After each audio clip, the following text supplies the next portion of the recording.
By the fall of 1862, President Lincoln had decided to endorse emancipation, but he wanted to wait for a military victory before announcing this policy, so it would not appear to be an act of desperation.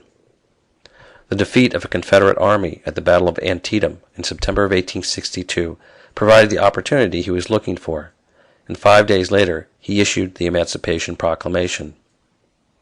This executive order notified the Confederate States that unless they immediately laid down their arms, their slaves, quote, shall be then, henceforward, and forever free, unquote. While President Lincoln tried to soothe Northern opinion by declaring that this was a matter of military necessity, protests erupted. Leading the charge against emancipation was the Northern Democratic Party. Many Democratic supporters, particularly poor immigrant workingmen, were extremely hostile to making the war a struggle to end slavery.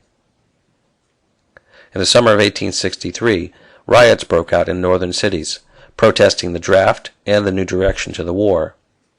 Mobs attacked federal draft offices, sacked Republican newspapers, and lynched African Americans. Congressional Democrats, meanwhile, attempted to pass a resolution declaring emancipation, quote, a high crime against the Constitution, unquote. A radical faction within the Democratic Party, called Copperheads by their opponents, demanded an immediate end to the war. Having made his decision, however, President Lincoln refused to change his course. As he noted, quote, I am a slow walker, but I never walk back, unquote.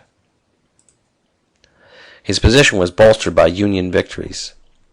In July 1863, a Confederate army under the command of General Robert E. Lee was decisively defeated at the Battle of Gettysburg. A day afterwards, Union forces under General Ulysses S. Grant secured complete control over the Mississippi, with the successful conquest of Vicksburg. Yet, Union success was still far from certain, in part because of ongoing internal divisions in the North. The Democratic Party, eager to reclaim the presidency and Congress in the 1864 election, campaigned hard, accusing Lincoln of having mismanaged the war and violated the Constitution through his high-handed infringements upon free speech and his endorsement of emancipation. Lincoln himself gloomily observed that, quote, it seems exceedingly probable that this administration will not be re-elected, unquote. His pessimism proved unwarranted. General Grant had assumed command of the military in March of 1864.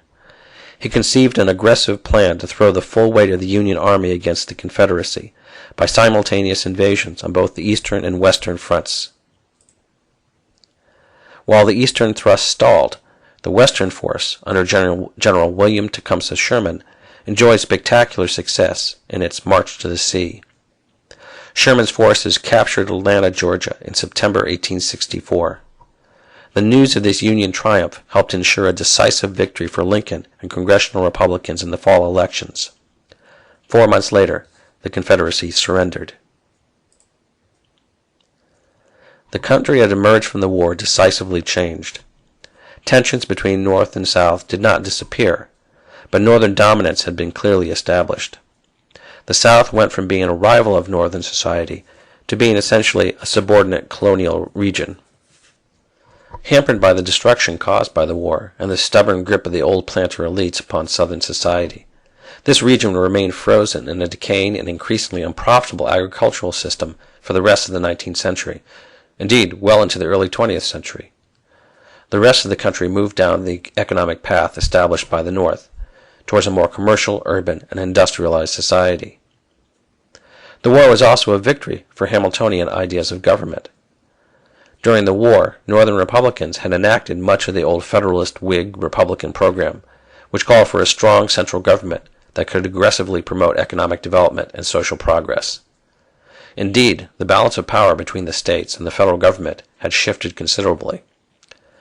Before the war, many Americans had said, quote, the United States of America are, unquote, emphasizing an idea of the nation as a loose confederation of semi-autonomous states. Afterwards, it became standard usage to say, the United States of America is, indicating that the power and the autonomy of the states had shrunk, and the role of the federal government proportionally grown. Finally, the war had ended slavery, marking a significant step towards the full realization of the principles enunciated in the Declaration of Independence, the idea that indeed all men are created equal.